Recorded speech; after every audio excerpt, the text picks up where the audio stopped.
Whether on the field, on the court, or on the balance beam, there's more to winning than the final score. Hi, I'm Patrick Manning of Black Desert Resort. We recognize the effort it takes to succeed. That's why we are proud to partner with Utah Checkdown, the podcast that tells you the story before the game, then gives you a recap of what happened when it's all over, the grit, the glory, and the disappointments. Join us for stories of Utah's finest athletes and coaches. Thanks for listening.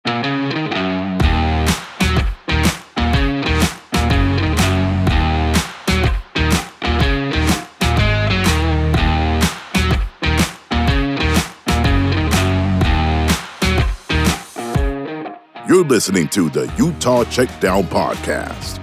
And now your host, Josh Furlong.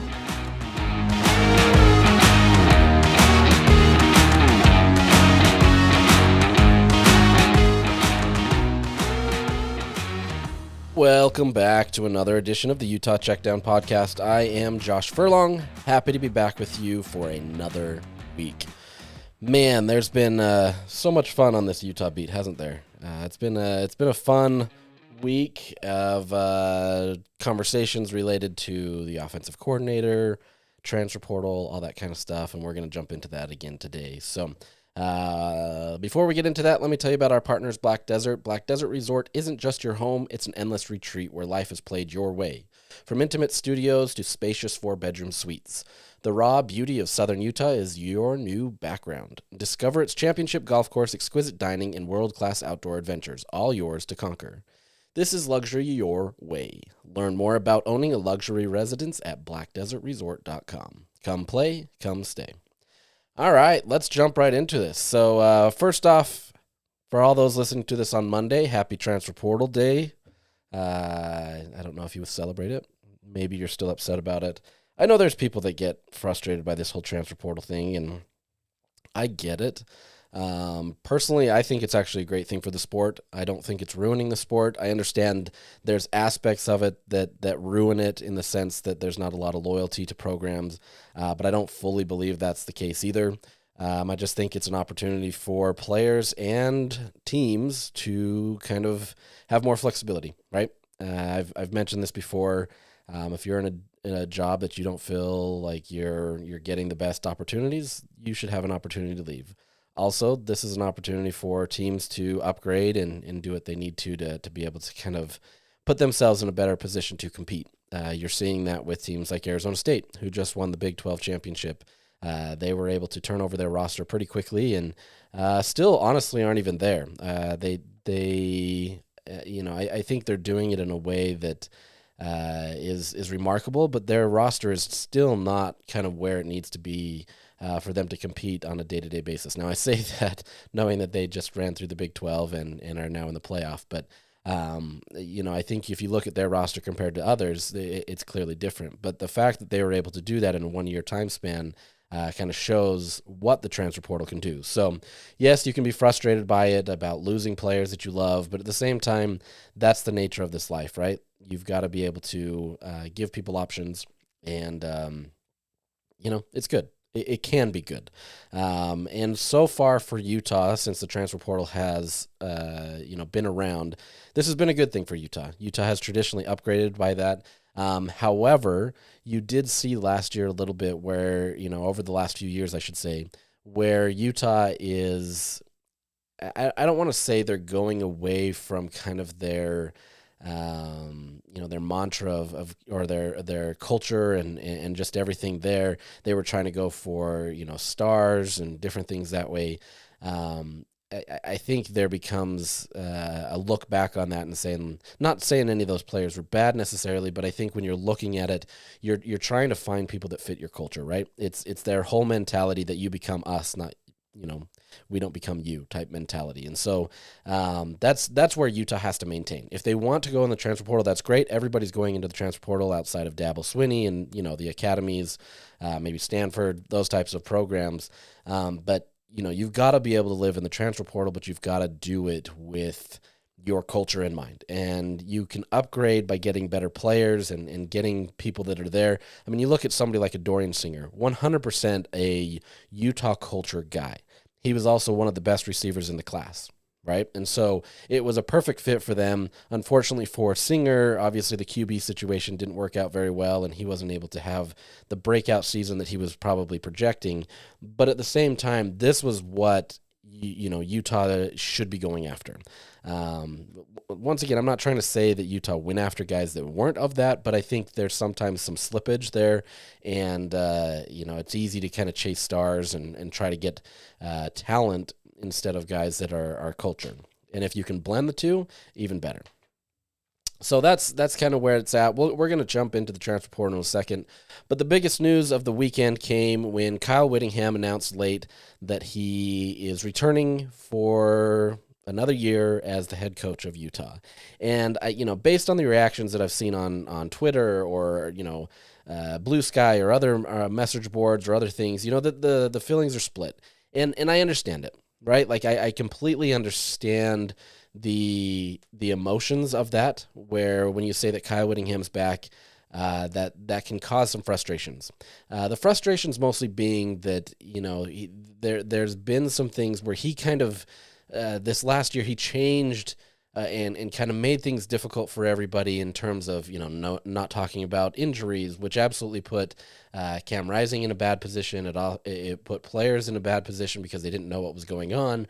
It was the general message that was sent out to the world, essentially, that this is where Utah's at, and nobody had a clue what was going on. And so it became a really difficult situation. There was also things where the decision makings and the things that were being done weren't really fitting what Kyle Whittingham has traditionally done. And so he had to go back to his the roots, I guess you can call it, and try to get back to where they are. Now, Kyle, in a lot of the press conferences leading up to the end of the season, talked about, how they had to have a much improved offense. They had to have a plug-and-play offense. They had to have different things that allowed them to compete in the new era of college football. What worked for Utah in the past, where you had guys sit there in the offense, not in the offense in general, but just in on the team, mature, go through it for a couple years and stay in there, it doesn't work now necessarily. That's not to say that guys can't be in there. You can't get a guy from a freshman and bring them up through their senior year. That still happens. It's just more rare, right? And so you can't necessarily have an offense or a defense that is so complicated that it takes these guys ages to be able to learn it. And so part of that is, he's got to learn and adapt. And that's tough, right? And I think that's where most of that frustration comes with Kyle, is when he's coming back, it takes a lot to be able to adjust and adapt 20 years into your career as the head coach. And clearly there was something needed to be done on the offensive side of the ball. And so, if it's going to be the same, it doesn't really matter who you hired, right?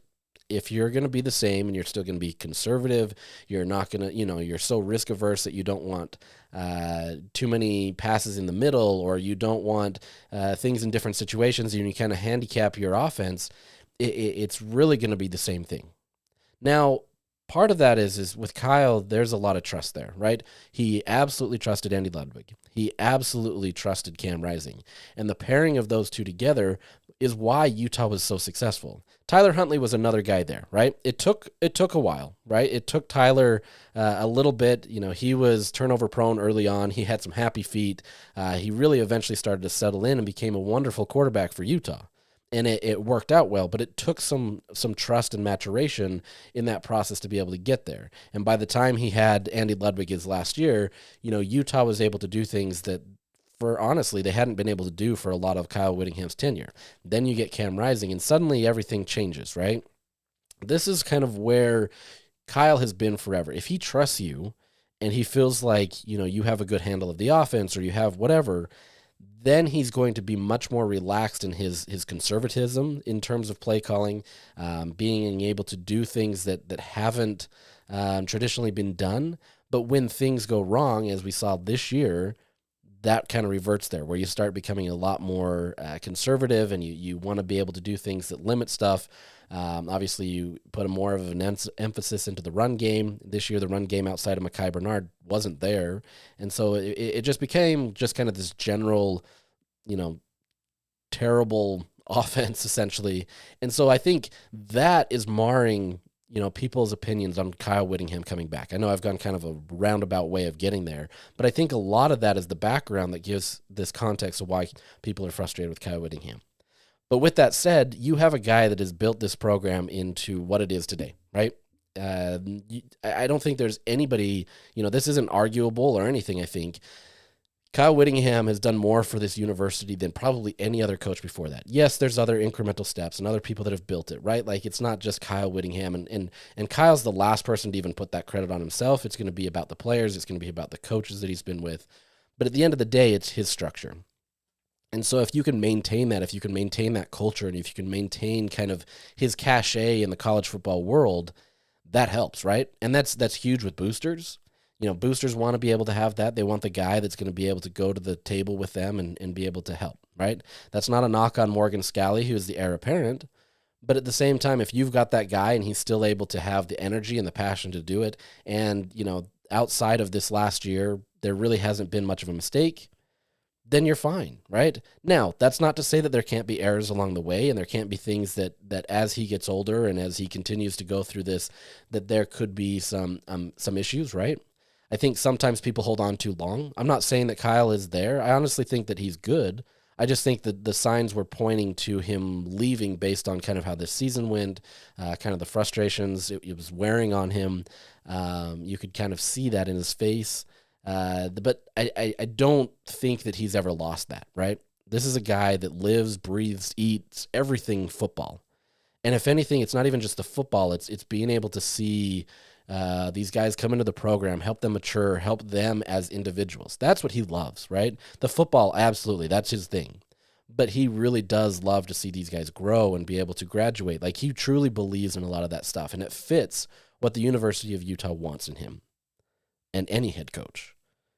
Now, with that said, going into year 21, I can't imagine that this is much longer. I think he wants to go out on a much better, in a much better position. Obviously, that's not really hard to guess, right?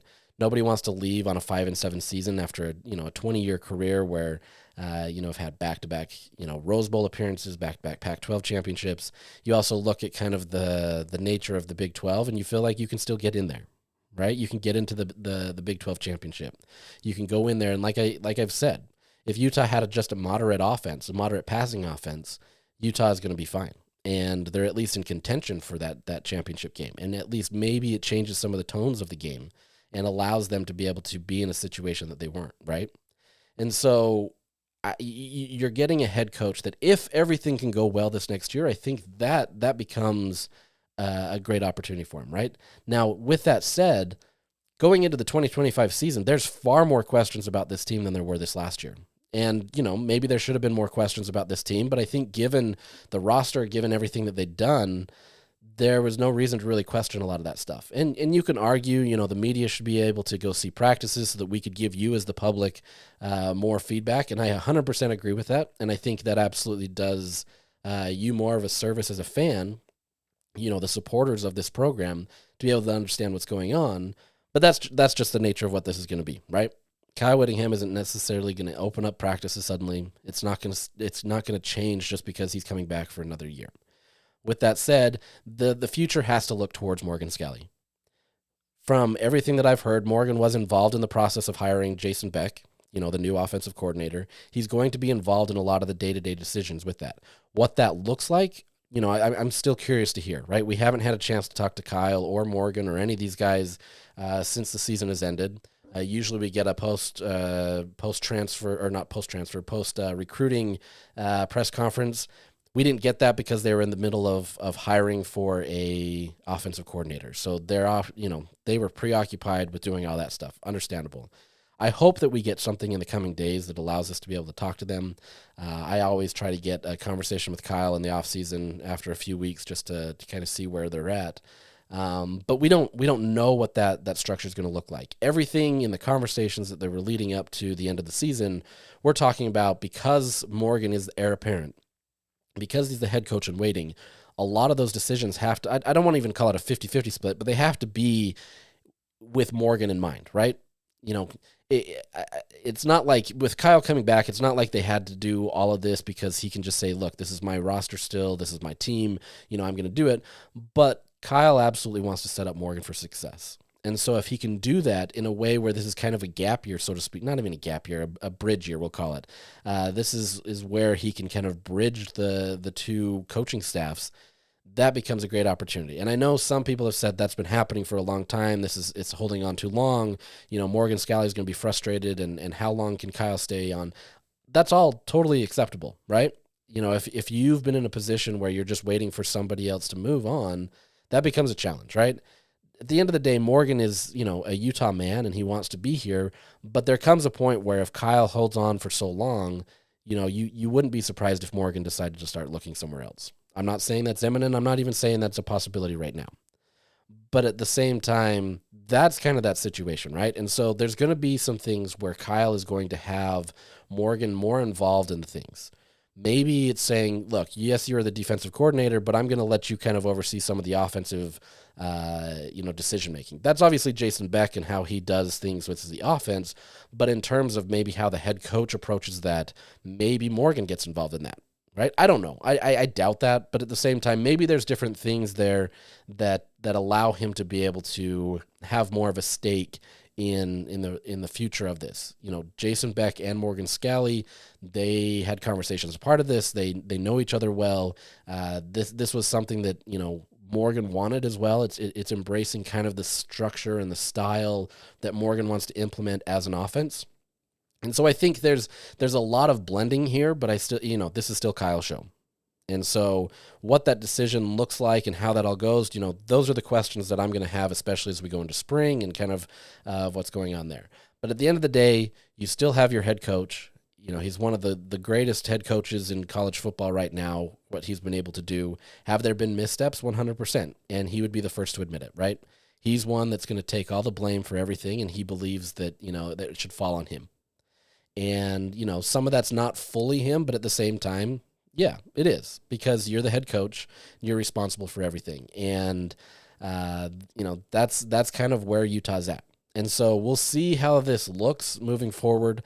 I'm really fascinated by kind of how this dynamic will be. I don't imagine it changing too much, to be honest, especially to the public. I think this is going to be something that it's pretty much the same. So, curious to see what it is. Maybe this is Kyle's last year. We would never know because he's not that type to kind of make it about him. It's always about the team. It's about other people. So once again, I think, if Kyle decides to retire, it's going to be sometime at the end of the year next year where he just rides out into the sunset, says his time is done, and moves on. So that's that. Let's jump into the transfer portal. That's the biggest news outside of that. Obviously, Kyle coming back is big news, but the attention now turns to the 2025 season, right? It's weird, kind of watching these championship games and watching these bowl games and not seeing Utah involved at all. Usually I'm kind of in the thick of it with bowl prep. It has been championship prep a few of these years. It's been a lot of that. And so to not have that has been a different, kind of structure for me, even trying to follow this. And so it's different that Utah is now fully immersed in the 2025 season starting in December. Technically, the team won't meet again until January, but the coaching staff, especially with the transfer portal churning, this is kind of all it right now. So 2025 is on us. It's wild to think that that's the case, but if Utah can get a good jump on it, that's a great opportunity for them. A lot of these other schools are now focusing on bowl games or, playoff games or something like that. Utah's now solely focused on just the transfer portal and building their roster and kind of helping that way. So to kind of start this conversation, as I mentioned, the transfer portal opened officially today. Players have already announced that they were entering into the portal, last week. They can't officially go in until today. Now's the day where you can also pick up players. So soon we'll start seeing some commits come to Utah. We'll talk about maybe at least some that are coming or at least expected to come. And then, this transfer portal goes through December 28th. And what that means is you just have to be in the transfer portal or at least have your intentions out there by December 28th. And then, you can still remain in the portal. People can pick you up. That doesn't stop. That aspect is there. Teams can pick up players, well into whatever date they want to do it. It's just a matter of kind of when you have your roster and kind of where you feel set. There's also the spring one, that kind of opens it up again, but we won't get into that. That kind of takes on its own life in a little bit of ways, but for the most part, this is the big one where a lot of the players come and put their names in the portal after the seasons have ended, and so that's kind of where you're at. So right now, Utah is currently at 15 players and counting.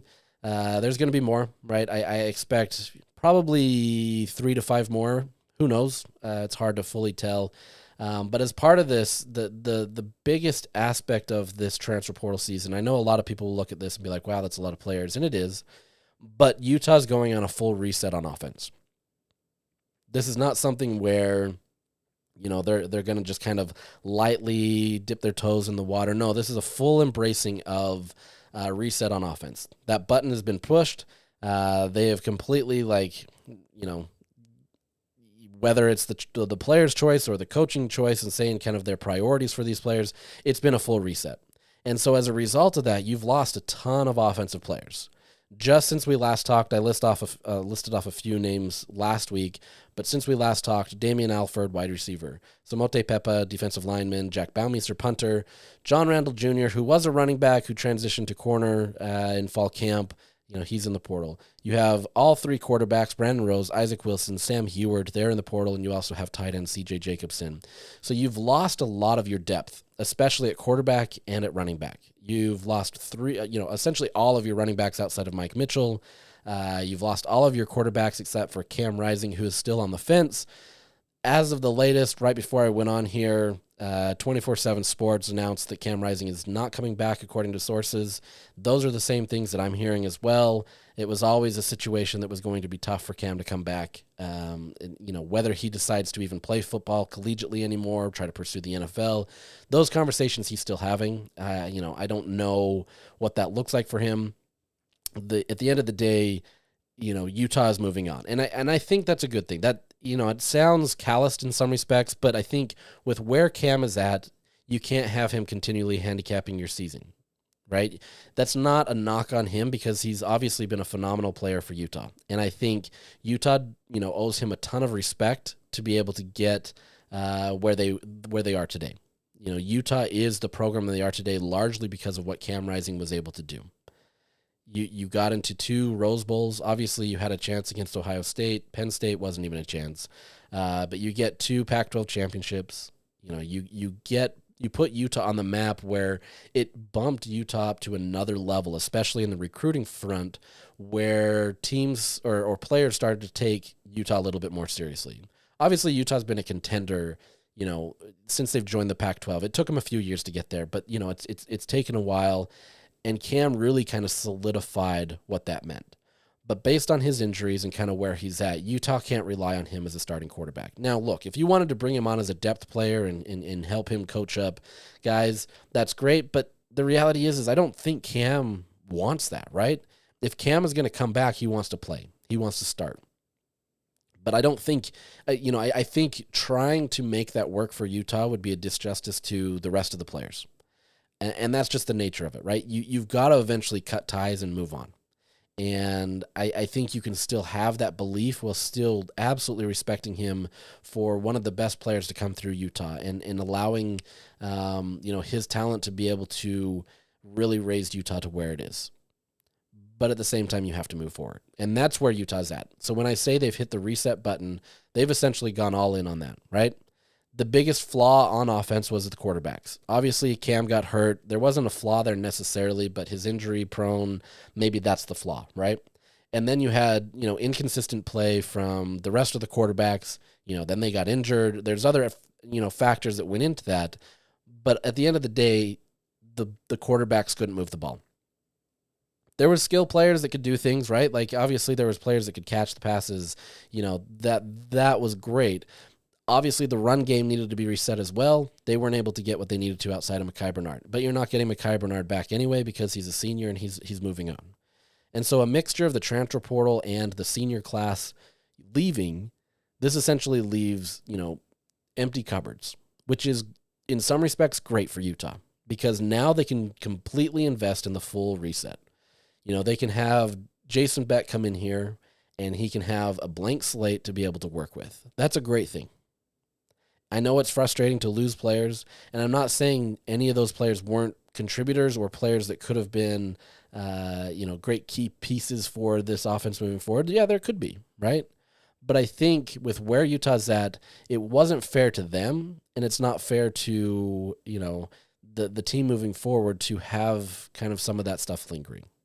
This becomes an opportunity for them to be able to move forward.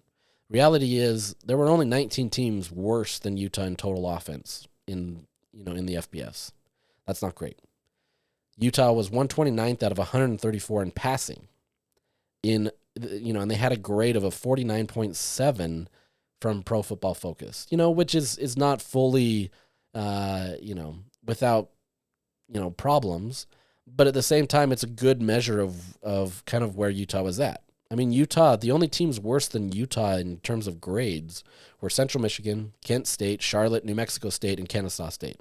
I don't expect you to know a ton about those programs, but I'm going to guess you realize that, them being at the bottom and Utah being right there with them is probably not where you want to be, especially for a team that was picked to win the Big 12 this year. You can't be there. And, if you had just a moderate offense or a moderate passing offense, we'll say, you're going to be fine. If you could have put up 25 points per game, which is not really that far of a stretch. I mean, that's a team ranked 90th in the country in terms of scoring. You win at least 9 games and maybe more. We've talked about this. I get it. But Utah had to go a full reset. So you can say, oh, Brandon Rose, you wanted him. You saw a lot of progress in what he was able to do with BYU. And I personally, and I've said this on Twitter, I personally believe that Brandon Rose would have fit the model that John Beck wants to utilize, right? Or Jason, this is going to be the confusing thing. It's not John Beck. They're totally different people. This is Jason Beck. My apologies. But Jason Beck, could utilize Brandon in a way that would absolutely work. He fits the mold of the type of quarterback in terms of his ability to kind of be a more physical, bigger-bodied quarterback that can run but also can, pass and work in that RPO-type system. Isaac Wilson, he could absolutely work with him as well. But I think with where Isaac was at in this situation, where he took the heat for everything, obviously did not have a great season. He took the heat for everything that took place for that offense. It really wasn't going to be fair for him or give him a great chance to try to succeed moving forward. For whatever reason, it wouldn't be a great situation. I'm not saying that he couldn't have had success here if he stayed, but I think that becomes a very difficult challenge for a player to try to kind of resurrect your career after you were so highly touted coming in, and then you just kind of get crushed. It's the same thing you see in the NFL, right? His brother obviously is experiencing that in the NFL. Came in as highly touted quarterback, went to an organization that is just is terrible, right? I'm sorry to Josh Newman, but the Jets are just a terrible organization. They haven't figured it out. They don't know what they're doing. And, a combination of not being able to help Zach Wilson out and a combination of him not being able to perform just led to this general consensus that he was not a great quarterback. We don't really know what his potential in the NFL is because, it was kind of ruined in New York. Now he's with Denver as a backup, and it's working great for him in that respect where he can kind of learn and grow and mature. We'll see if he ever gets an opportunity to be a starter again, but that's where it's at. This is a similar situation with Isaac. You were kind of given the keys earlier than you were expected, and there were some decisions made that didn't really help, and then at the same time, you didn't perform the same way that you needed to live up to those expectations, but at the same time, you're a true freshman. It's a really tough situation, right? And so to be able to put all those on him is really tough. And so, I think for him, it's just best probably to have that opportunity where he can go somewhere else, get a reset, get a restart, do whatever he needs to. Sam Heward, obviously he was buried in the roster. You can't fault him for wanting to go elsewhere. Kind of similar to that same thing with Brandon Rose. He was buried on the roster forever, and then he does get a chance and gets injured. He's in an equally tough spot because now he's facing an injury rehab while trying to go through the transfer portal. There's no future plans at Utah for him, and so it's kind of a tough situation for him. I think he's got potential, and I think he can do it. It's just going to be a really, it's an uphill battle essentially for him as he tries to get over where he was at with Utah. So I'm curious to see what that is, but I think you can understand why these decisions were made, right? You can say, it sucks to lose Isaac Wilson. He was expected to be the future of Utah football. But you can also recognize the points along the way that allowed him to not be able to be that guy, and how it would be so much harder for him to be able to try to be there. At the same time, you can project looking into the future. Every single team in the country, if they don't have something that is working, they're going to try to upgrade it. It's the same in, college. It's the same in the NFL. That's just the nature of this business. If you can't succeed in one area, or you don't feel like you are great, you're going to try to increase. Ohio State dropped their quarterback, who was actually pretty decent, in Kyle McCord, to try to get an upgrade. You can argue whether that worked out or not. I'm not gonna decide that. Kyle McCord's done well at Syracuse, but at the same time, teams are always trying to upgrade, and maybe some of that is the personalities in the locker room, whatever that may be. But teams are always going to upgrade, and so you look at that, and you look at the offense that Utah had. They were always going to go to the transfer portal. They were always going to try to find a quarterback that could be even better. They've been trying to do that for the last few years, at least trying to get a depth QB to be able to back up Cam Rising, but it's really tough to try to convince a quarterback with starter caliber minutes or, opportunities available to them behind a guy that was, always going to be the starter. And yeah, you could point to his injury history and say, okay, you'll probably be the guy eventually, but it's tough. It's a tough sell. Guys want to move on, and they want to be able to come to a place where they feel like they can start. Now Utah's at a point where they can have those conversations with people. They can look at the market and say, you know what? We've got an empty slate, and you could fit our model as a starting quarterback. The competition is you right now. And so it's kind of fascinating to kind of see how that'll work. But I think that's a great position for Utah to be. Now, at the same time, there's going to be other teams around the country that are fighting for these same players, right? Utah obviously wants the best quarterback that they can possibly get. And so there has to be some realism on who they can get and who they should maybe be fighting for, right? At the same time, it sounds like Utah already has their quarterback in mind. And it makes sense. I've talked about it last week. It's Devin Dampier. He's the quarterback from New Mexico. And I know some people just hear the name New Mexico and they're like, great, now we're getting a terrible quarterback. We got to stop that.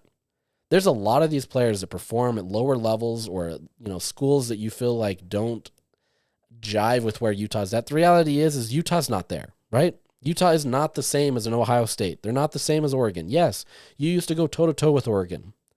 But at the same time, that's not where you're at. And so you have to be realistic with who you are, where you're at, and what is available to you. And so they've got to be able to come to this. And at the same time, you're bringing in a guy, if it is Devin Dampier, and I've heard a lot that it is him, conversations that I've had, that he's going to come in, this is a great thing for Utah. Honestly, it probably is one of the best things for Utah. You get a guy that is proven to be able to be successful, obviously led the number 4 offense in the country this year. And yes, you can argue, it was done in the Mountain West. I don't care. Boise State did it in the Mountain West, and they're still one of the best teams in the country, right? And is the Mountain West this year that much different from the Big 12? I don't want to hear the conversations because it's not. Yes, the Big 12 is better by and large. Yes, whatever. But at the same time, those top-end teams like a Boise State, I guarantee you would probably be able to win a lot of games in the Big 12 this year. So it's not like this is some massive drop-off. Now, I get it. New Mexico is not a name that anybody's talking about for football, right? I get it. But at the same time, he led the number 4 offense and was able to do phenomenal in a sophomore season. Does that mean that he is this great quarterback out there and is suddenly going to do everything the same way at Utah? No. Utah hopes that he can do that, if not exceed that. Especially if you can get more talent, in the room, where Utah going into the bidding room with New Mexico is going to be far different, right? Utah's going to have much more of an advantage in the transfer portal than New Mexico. That's for sure. But at the same time, you're going to just acquire talent that's going to be great. And the best asset of this is that he already knows Jason Beck. He works well with him. He understands his system. Jason has already schemed something towards Dampier, who, as we've talked about before, Beck absolutely wants to scheme around his players. He understands him inside and out, and he can continue to work with that. What better opportunity do you have than that? You get an opportunity to be able to come in there and be able to have a quarterback that understands the OC, has a connection with him, and they've already done phenomenal things. Now, if you can just get him to jive with, the other skills players and the other players, everything's going to be right. Now, once again, that doesn't mean that Utah is suddenly going to just have this potent offense and everything's going to be great, right? As we've seen, you also have to have depth. You also have to have other players that go around them that are going to work. You have to have a locker room that has a great chemistry. All of those things can change so quickly. And so if Dampier comes in and this is the guy that they're focusing in on, and he doesn't fit any of those things, yes, this could be a disaster, right? But that's the nature with any transfer. At the same time, Utah has to continue to find those guys that they feel like fits that model. And it sounds like this could be the case, where he fits the model that Utah wants. He fits the model that Beck wants. And so it's a huge win-win opportunity, right? Now, let's just assume this. Let's assume that Dampier is the guy, right? You're still going to have to go get some quarterbacks, and there's other guys that are in the portal that are interested in Utah. I've had people reach out to me talking about how, they're interested in Utah. So there is conversations there. Some of those guys are going to be your depth pieces, right? But Dampier comes in, and this is who you expect to be able to be your starter. He was a sophomore this year, so you've essentially got him for 2 more years. And if you can get him to perform at the level, if not that level and more, that's a great opportunity for Utah. That's a huge opportunity, honestly. Like, it's a great situation if they can be able to do this. So I wanted to compare some of this stuff. So looking at him, he rushed for, 1,166 yards. That's with sacks taken in. College does that, where they minus that out. Pro Football Focus looks at it, and it's not much different, honestly. Without sacks, it's 1,184 yards, and so it's not a ton different. But that would make him the 3rd highest rusher of quarterbacks in the country this year. The 2 that were ahead of him, Bryson Daly at Army, that's kind of a no-brainer, and then Tyler Huff at Jacksonville State, whatever. He's in the top end mix of that, right? He rushed for that, had 19 rushing touchdowns, as we talked about last week, 7.52 yards on an average. He also threw for 27, 68, had 12 passing touchdowns, and yes, there's 12 interceptions in there, and his completion percentage was 57.9%. I get that. Those things, those can be the big negative that everybody looks at, especially in a Kyle Whittingham offense where, being risk averse and not wanting to get interceptions, that has to come down. But at the same time, he's a sophomore. So you have to imagine that any quarterback that is able to sit in here and work in Beck's system, in theory, should be able to cut that down, right? It's the same things that we talked about with Isaac Wilson as a freshman. Once you start getting more acclimated to the system, things can change and you can be a better player. That doesn't mean it's a guarantee, but things can change. And if he can cut down those even by half, that's a great opportunity for Utah, assuming, once again, that he's the guy. But looking at this in totality, I was really curious about this because there's not every team out there wants to find that dual threat quarterback, that true dual threat quarterback that can do everything where you just really make it difficult on opposing defenses. Utah's obviously had those moments where it makes it really difficult. That's where this changes the game for Utah. Obviously, Kyle loves the run-first mentality. And if you can also add that with a running quarterback who has done it for years in the same scheme that Beck has allowed him to do it, it becomes great. But, in totality, he, throwing and passing, he was at 3,952 total yards. So I wanted to compare that with some of the quarterbacks that have been similar to that, right? Not all quarterbacks rush the same. Some of them, maybe rush for 500 yards in a season. There's very few each season that actually rush for over 1,000 yards each season. And the ones that do, quite honestly, especially the ones at a big-time school, are generally, I say this generally, and I don't want to get this twisted, are generally in kind of a Heisman kind of candidate realm. Looking at the last, 1, 2, 3, 4, 5, 6, 7, 8 years, 3 of those have been Heisman winners. Obviously, you have Jaden Daniels, you have Kyler Murray, and Lamar Jackson. Now, look, I'm not projecting any of that kind of stuff, right? Obviously, if you can get the potential out of that, and if you can get anywhere near that, regardless of if a player is in the Heisman contention or not, is kind of, it doesn't matter. If you can get him close to that, it's a great situation, right?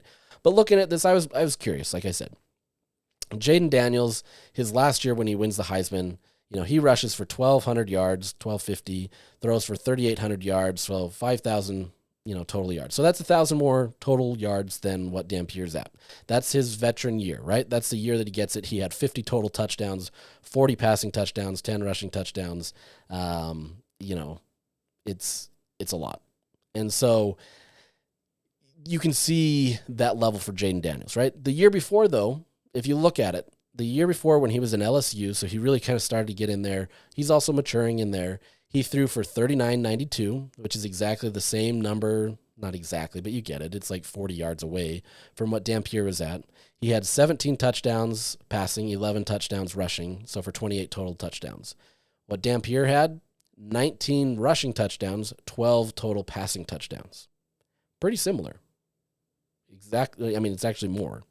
So there is hope looking at that if you can continue to progress.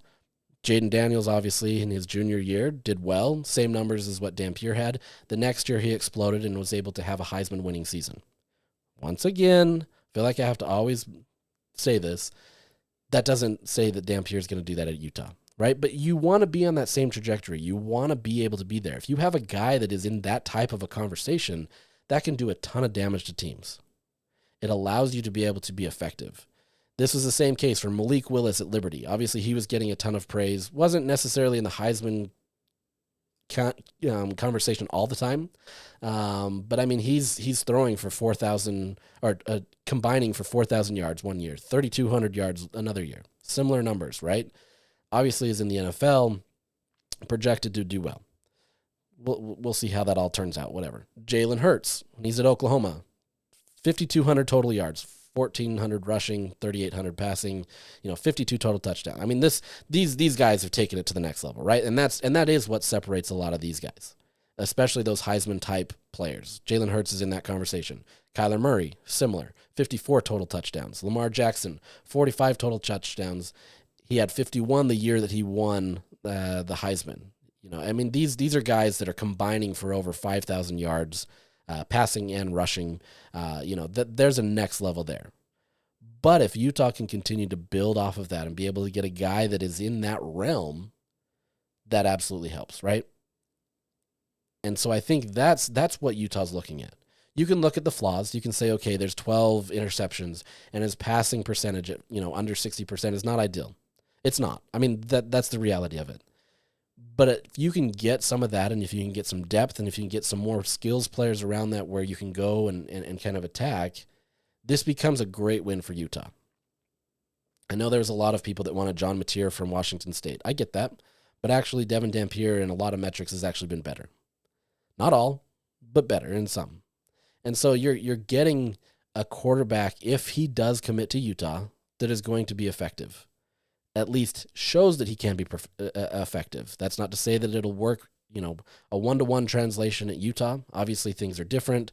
Utah's in a different league. The Big 12 is still better. My previous comment wasn't to say that the Big 12 wasn't better, but I'm saying it's not that far off that, it's going to be this huge change. It will be a change. And there's things that he's got to learn, and there's things that he's got to, progress on. But if you bring Beck in, and you also have the QB offensive analyst and Coy Detmer Jr. coming along too, he's at Utah now, you've got a lot of consistency there. And so if you've got your quarterback who understands the system already, that becomes a major thing. And so we'll see what that looks like if that's the case.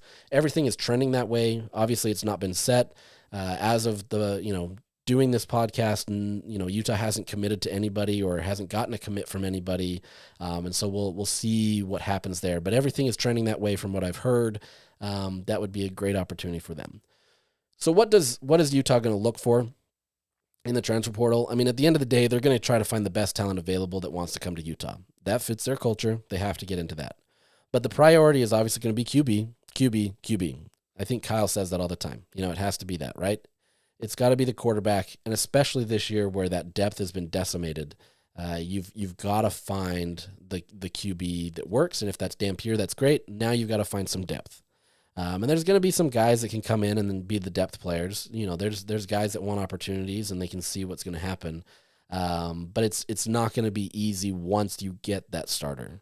You're going to have to find guys that are maybe, looking as Utah as a retread, something, whatever they can do to try to find an opportunity. But that aspect becomes much more difficult. You do have 2 true freshmen coming in next year. I don't know that you want to rely on that based on how things went this last time.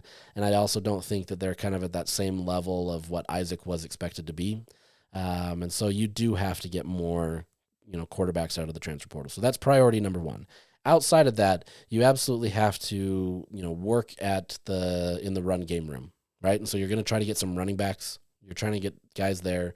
Yes, Mike Mitchell is still on the roster. I haven't heard, one way or the other whether he wants to leave. I don't think he does, but, in this age, things change all the time, and so it's hard to fully know.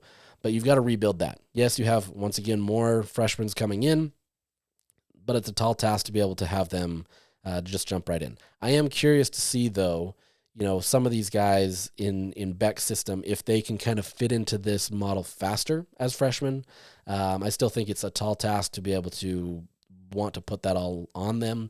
But if you can get somebody like a Racine Gilroy, a 4-star guy who obviously is projected to be a little bit better than the others, if you can get him to come right in and he does the things that they need him to do, maybe he sees the field, that becomes a great opportunity for Utah. I think at running back, that's probably a better opportunity where you can probably see the field earlier.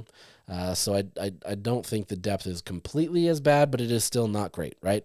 Next to quarterback, running back is the next priority. Outside of that, they're going to try to find, more wide receivers. They got to get more skills players. That includes tight ends. But at the same time, Beck, it's not that he doesn't include tight ends, but it's not as big of a priority as what Andy Ludwig did, right? There's still an opportunity there. As of right now, Landon King is still on the roster. Dallin Bentley's still on the roster. I think I'm blanking somebody else, but you've got some guys there. But if you lose, Carson Ryan, yes. If you lose any of them to the transfer portal, obviously that becomes a big priority.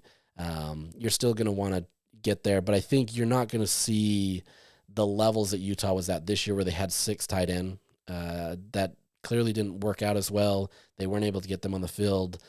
Part of that, a lot of that was honestly the passing game struggles, but we'll see how that goes. You're obviously going to look into your secondary. You're going to get corners and safeties.